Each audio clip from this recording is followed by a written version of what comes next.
If you're constantly feeling confused after arguments in your relationship, this episode might explain why. Welcome to my audio diary where I talk about my thoughts. Join me, Catherine, as I navigate thoughts about life and relationships, dating and God, mental health struggles and motherhood, and all things feminine energy. I firmly believe that those of us that are on this self-help journey are just desperate for wisdom, guidance, direction, just any answers. So I'm happy to share any wisdom that I find along the way, but I'm just more happy that you're here and that we're doing this together. So let's get started. Today, I want to talk about gaslighting.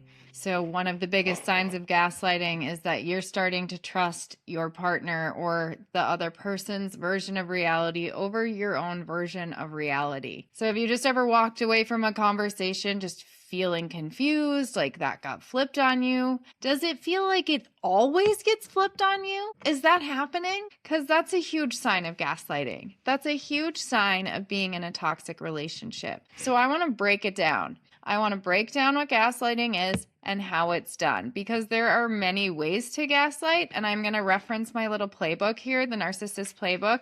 There's a chart and multiple ways in which they gaslight. So let's break it down.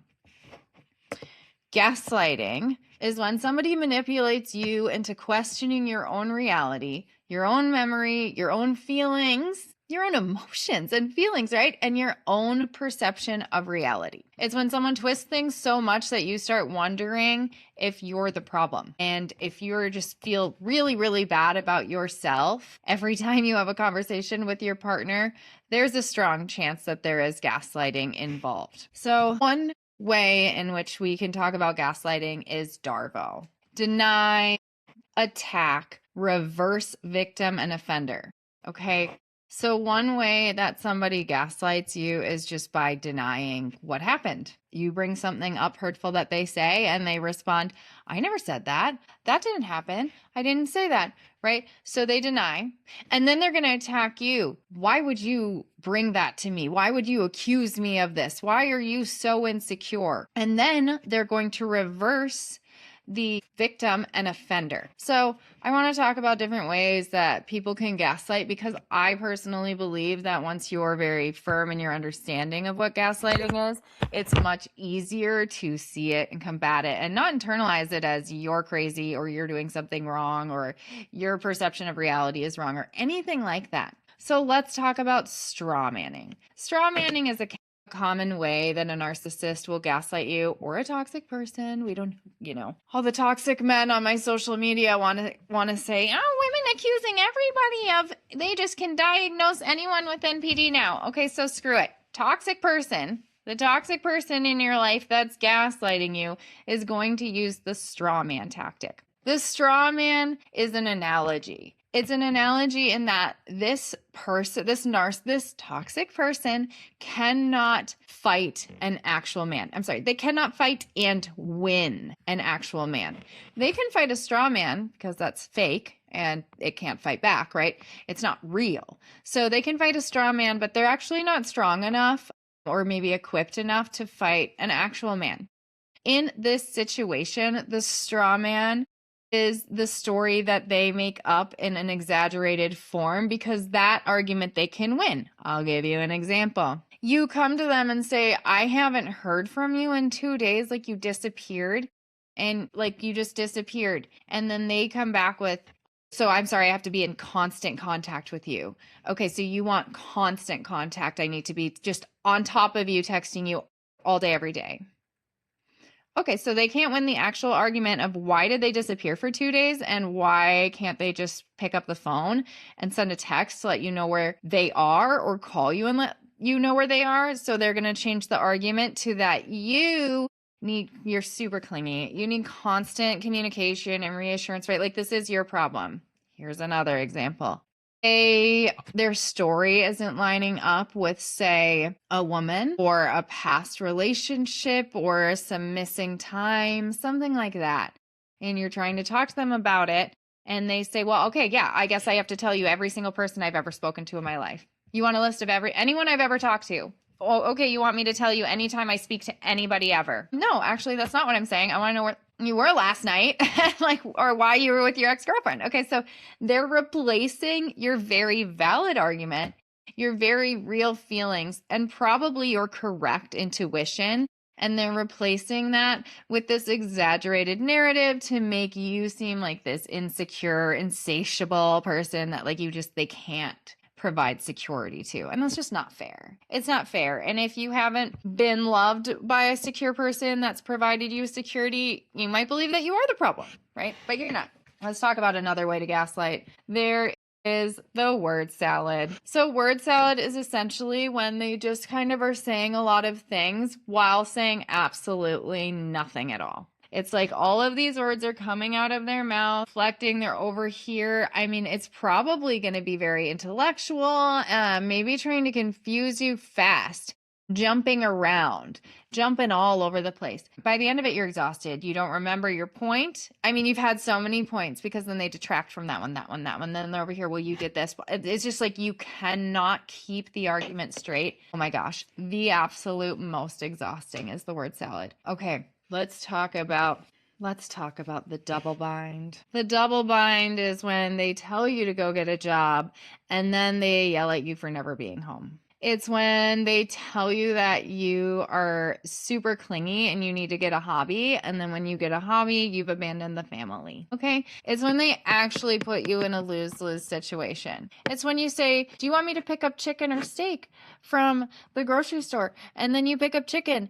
And then they say, pick up chicken. And so you do. And you come home and they say, I told you to pick up steak. You are never going to win. You are never going to win with a narcissist. Okay. I'm going to read a definition of the false equivalence. So this is an abuse tactic in which the abuser creates a false equivalence between two different things or situations in order to manipulate your perception. So they do this as a tactic to confuse and manipulate you by creating a distorted version of reality, those kind of things. They're trying to control the narrative.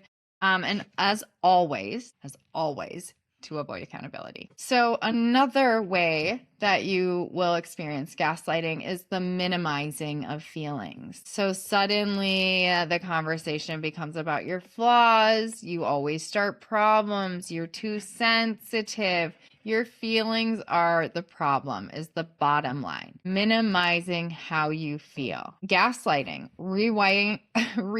just all together. So you remember the situation clearly, but they retell it in a completely different way, making themselves look innocent. And the thing about manipulation is it's usually not like super far off of the truth. It's twisting the narrative slightly, right? Like it's manipulating the truth. So yeah, maybe you were in the city that night. Say the toxic person in your life. They were in the city. You are like, what were you doing? And they're like, oh, I was meeting friends, blah, blah, blah. And then at the end, you find out they were meeting their ex. Well, I mean, I was meeting friends, but amongst them, my ex was there. I didn't go there, right? So like there's some truth in it. You were in the city. There was another person, right? But like you're manipulating the details to make yourself feel innocent. And when I say you, I mean the toxic person, not you, the victim or the survivor of gaslighting, not who I mean you about. So another way they just create confusion is by saying one thing and then the next day they just deny it. You know, I want to talk about gaslighting in this. It's based on this old movie and I haven't seen it, so I'm retelling it and I might get it wrong. Don't sue me. Let me know in the comments if I'm wrong. Okay, so in the movie, the wife is like, it's getting dark in here. Like, blah, blah. I don't know. It's getting dark in here. And the husband's like, no, it's not. No, it's not. Meanwhile, he's turning the gaslighting down, darker and darker, a little bit every day, just turning it down and down. Meanwhile, she's like, it is getting darker in here. Like it is. And he's like, it is not getting darker in here. It's absolutely not getting darker in here. And keeps turning it down and down. So he's yes, okay, but he is conditioning. He's just doing it a little bit, but convincing her that she's crazy and she's believing it. She's trying to believe his version of reality. And it's all to convince her that she's insane and she's crazy. It's absolutely not okay. So gaslighting isn't just lying. It's creating confusion so you stop trusting yourself. It's not just denying accountability. Oh, I didn't do that. It's I didn't do that and you're insecure. I didn't do that and you're the problem. I didn't do that and how dare you come to me about it, right? Like it's this reversal. I didn't do it and everyone thinks that you're crazy. They love to do that too. Everybody thinks this about you. Everybody thinks that about you. They really want to invalidate your sense of self, your trust in your memory, and the validity of your memory. So they just want to really kind of attack that and put you in that place. So it's not just about lying, it's manipulating and convincing you that you're wrong and you're crazy. But at the end of the day, it's always just to get out and avoid accountability. Let's see. Just so many forms of abuse in this little book. Okay. Yes. Let's talk about the dog whistle. Let's talk about the dog whistle. The dog whistle is essentially the abusive version of an inside joke. So, you know, if you have ever had an inside joke with your friends or your partner, one of you will say something that means absolutely nothing to everyone else in your group, but you are dying laughing. It's so funny. It's so personal between us. Nobody gets it. The dog whistle is that in the form of abuse. It's a way for them to abuse you in front of other people. But if you react, your reaction is what appears really toxic because their comment or gesture or whatever the double bind behavior is that they do will seem non-abusive, non-threatening, like not a big deal. It won't seem like a big deal. So a double bind could be something like, I always use this example, but say they just tore you apart for not being a good housekeeper. Like you don't clean. Even if you do, you probably do. You're probably doing everything. They're probably doing nothing. And then telling you how you're doing it wrong or you don't do anything. You're lazy, whatever. You have all these problems. But the point is you're not a good housekeeper or homemaker, whatever. Housekeeper is rude but you know, they're toxic. So that is what they look at you as. They're insulting you as a homemaker on your way to, or just before you go to a dinner party at your friend's house. You get into the friend's house and they just start praising the wife as a homemaker. Just start praising her. And so everyone else is just seeing a very kind person complimenting the host. And you're like, this is, you know, he is actually rubbing this in my face, or she is rubbing this in my face, whoever the toxic person is in your life. Another example could be appearance-based. Say they, I don't know, cheated with a brunette, or they're telling you you're not the right size. You need to work out more. And then they start praising other people for their workout regimen and then they bring you into it. They're like, oh my gosh, compliment her, whatever. Compliment her home. Isn't she such a good homemaker? Compliment her brunette hair. It's so beautiful. Don't you think her brunette hair is beautiful? I've been telling her she should go brunette. It's like that kind of thing that it's just so insulting. So if you just throw a fit, scream at them like, how dare you compliment another woman? It's like, you look like this insecure, crazy person, when that's not what's happening. That is the dog whistle. It's another form of gaslighting. So the more this happens, the more you start relying on them for what's real. And that's when it becomes really, really dangerous and damaging. I'm not going to go deep into it in this episode, but I will just say the medicine for gaslighting is validation. You need to validate your intuition, your memory, your perceptions. Write it down in a journal. Get validation from friends. Get validation from a therapist. Here I am going into it in this episode. Find the validation and get away from the noise. That noise, our brain is a computer, and it just takes in information as reality. Get away from the noise. I cannot stress that enough.